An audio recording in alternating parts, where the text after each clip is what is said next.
Welcome, ladies and gentlemen, PDAC 2019. It's day 4, and with me here is now Frank Holmes. You remember the famous, Frank Holmes, I would call it, Chief Investment Officer of US Global and also Chairman of Hive Blockchain and Crypto. And we want to talk about what's going on in the markets and, of course, something new about AI in the software for mining. Frank, welcome. It's great to be with you again. Yeah, great to have you here. Thank you very much. Maybe we start first about what's going on in the metal sectors. You just told me something about the PMI we were talking last year about, so something has changed here, right? Last time you and I spoke, I was concerned about PMIs were peaking. And for your listeners, Purchasing Manufacturers Index is PMI. Mm-hmm. And it's forward-looking. And it predicts commodities 6 months out. GDP is what's happened last year. So it's better to be looking forward. So what our data mining analysis showed is that if the 1 month is above the 3 months, commodities start to rise. Mm-hmm. And if it stays above for 3 months in a row, incrementally rising, big push in all the commodities. When it falls below, slowdown happening 6 months out. Mm-hmm. So last April was the peak, and it slowly fell. And China fell below 50. That means contraction. The positive news now is that it impacted negatively the commodities last year. Mm-hmm. But the positive note is it looks like China's turning and they're bottoming because the Chinese started putting lots of money in January because they didn't like the December numbers. And that's what they've always done. So I think that Trump will resolve something just like he did with the NAFTA agreement. Lots of noise, lots of chest beating, etc. But something will get resolved with China. They're all pro-business. They have to. They will. Yeah. And then away we go, pick up in the commodity demand. Yeah. Was this maybe one of the reasons why copper went from, let's say, $265 now back to the $295, $3 level? Yes. And also copper, there's no big mines coming on stream. Exactly. There's nothing new on the horizon. And the big digital data centers for crypto mining, whatever it is, it's for Google, it's for Facebook, for artificial intelligence. They all need data centers. Then you have all the electrical cars. They all need copper. Mm-hmm. So it's a very important element. How do you think would e-mobility change as a whole thing, I would say the commodity scene? Because to my understanding is with e-mobility, it's not only that we build the car, but we need to build the whole infrastructure around. And so I have a little bit the feeling this will suck up a lot of more metals than we maybe first thought. Absolutely. And the metals aren't there. And it's really hard. They're so bearish on these commodities. But look at palladium. Mm-hmm. Palladium has slowly climbed. Oh, why is it 1,500? Well, it's in deficit for 3 years. Right? Mm-hmm. It's in deficit. So I think we're going to see this deficit in many of the commodities.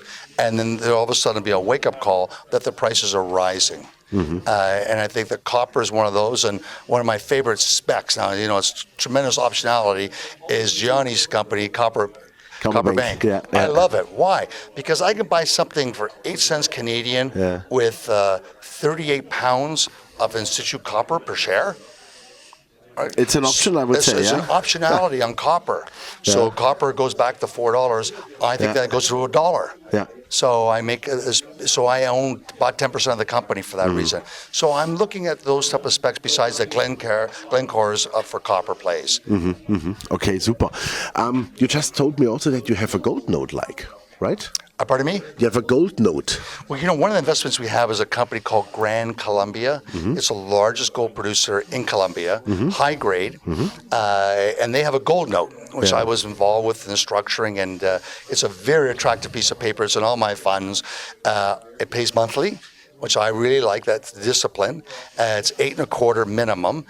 Gold at $1,250. Anything above, they pay more. Mm-hmm. So right now, it's listed on Toronto, the Grand Columbia Gold Notes, and the yield's 10%. Where can you get like a money market yield on bullion paying you 10%? Wow, that's amazing. And gold goes to 1,900, the yield doubles and triples. So I think that I like that in a portfolio. It's up to diversify. Absolutely. Artificial intelligence. That's the new word. That's the future of everything, it looks like to me. You have also something really special here. You told me already. I think it's something which has to deal with mining and how you discover in the future probably exploration sites, right? I'm so blessed. I'm really, really blessed to meet young minds and young brains. Goldspot has 9 PhDs. 11 other technical scientists, total of a team of 20.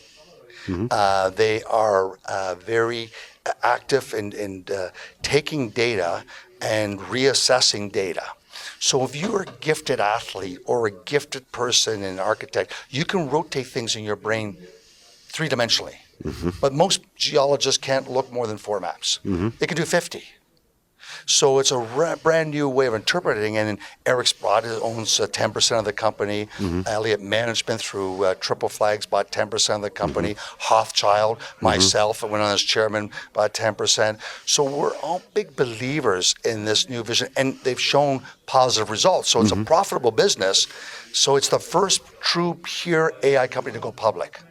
Crazy. Can you elaborate a little bit more how they do it, or what's, let's say, not a secret behind, but how does it work? So what happens is that, like I mentioned, that you can have 4 different types of interpretations of landscape. You can have from a satellite photo imaging, someone looking for electromagnetic. You can have soil samples. We can go on with all these type of geological testing. They can combine them all and see them all, where a geologist can't overlay more than 4. They can do 50. So it eliminates, what it does is it de-risks a lot of wasted exploration. You've heard the stories. We got the greatest piece of moose pasture, but nothing, they didn't discover anything. They blow $5 million. Well, this is going to be much more efficient use of capital with a proven track record. And I'm blessed because you meet these young people, 29 years old, with PhDs in Monte Carlo simulations or geostatistical models, etc. And they can take all the data, and they have to clean it. So one of the big things for people to realize is that when you go get data, and when I started my Go AU, listen to New York Stock Exchange, smart beta, like quant gold ETF, it took me 8,000 hours because I had to clean the data, make sure it's accurate, and I found so many mistakes in the data. So then when I back test it, it's really giving me an outcome that I feel confident with. And it's done exactly. I know from Go AU, it's outperformed all the gold fund managers. So it's an inexpensive way to buy if you want to trade, unless you want an individual name to play the gold market. But I think that these guys are onto something very big, and Goldspots will take juniors, and they'll say, we'll invest in you, but you have to use our analysis for where you drill, and we get a royalty on the assets. So if there's a discovery, they get all the royalty upside.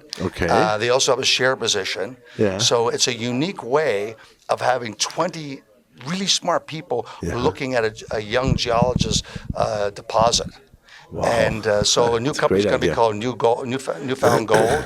They did all the data, all the public data in Iceland, all the public data in Newfoundland, all the public data that's in Quebec. And then they spent $1 million cleaning the data, and all of a sudden they know where to go. So it's not about companies coming to us looking for money. It's about us knocking on their door and say, we would like to do business with you. So that's a paradigm shift. So I'm very excited. Very excited. I believe that. Yeah, I go to a function, they're for opening function, and I'm the oldest guy in the room. Then I go to another function the bankers are putting on, and now I'm the youngest guy in the room. Guess what? I like being adult supervision. I like being that young minds are invigorating my brain, and I have to think, how do they look at things? So it's good for me. Absolutely. No, I think it's also something like of security aspect, because on the one hand you can say, okay, we put money in, we get a royalty, but on the other hand they cannot cheat you. Yes. Right? Yes, absolutely. So I think it's a brand new world. And it also attracts millennial investors. Millennials aren't interested in buying a junior exploration, speculating on that. But if it's AI, if it's a quant approach, it's hot.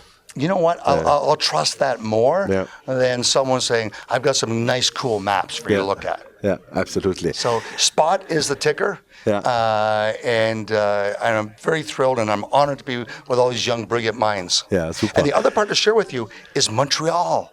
Montreal is becoming I didn't know this, an epicenter for all these brains. So they don't want to leave. All these PhDs that know about AI, and it comes from one professor, Israeli professor, sort of created this sort of big community. So that Microsoft is opening a campus, 5,000 people they're going to hire. So they don't want to move to Seattle. They don't want to move to Silicon Valley. They don't want to move to New York. So there's something really big happening in Montreal. So I find it all thrilling. Oh, great. Last question. What's your pick on uranium? Uranium still doesn't have the pivot yet. I think you're going to have a higher energy prices sustainable. It's like as oil rises, all of a sudden, natural coal starts to rise more in sympathy with the oil, and then uranium prices start to rise. But I think that we're going to have any type of supply shock to the uranium market will then all of a sudden get that pivot move. We find that the institutions, retail, all follow this 50-day moving average. It's like, okay, we're more bullish if it's above it, and now we're cautious if it's below it. So we have to get that above the 50-day moving average and hold above that, and I think you'll see more enthusiasm coming into the uranium stocks. Okay, super. Well, great, Frank. That was a great update. Thank you very much, and wish you all the best with your AI company. Well, thank you.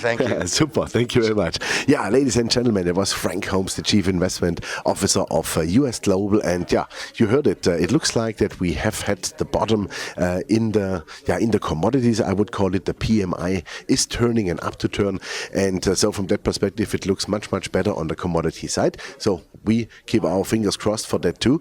Thanks and bye-bye from Toronto.